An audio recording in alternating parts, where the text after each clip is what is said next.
ये हम लोग का गांव का टेम्पल है जो बहुत ही अच्छा लग रहा है। देख सकते हैं हरा भरा फूल फूल सब लगा हुआ है। देख सकते हैं गाइस, इधर देख सकते हैं।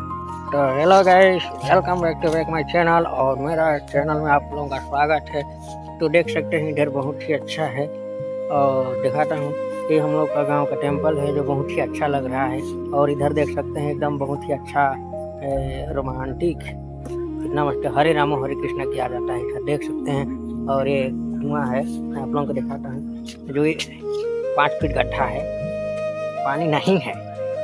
तो देख सकते हैं इधर एकदम बहुत ही डरावनी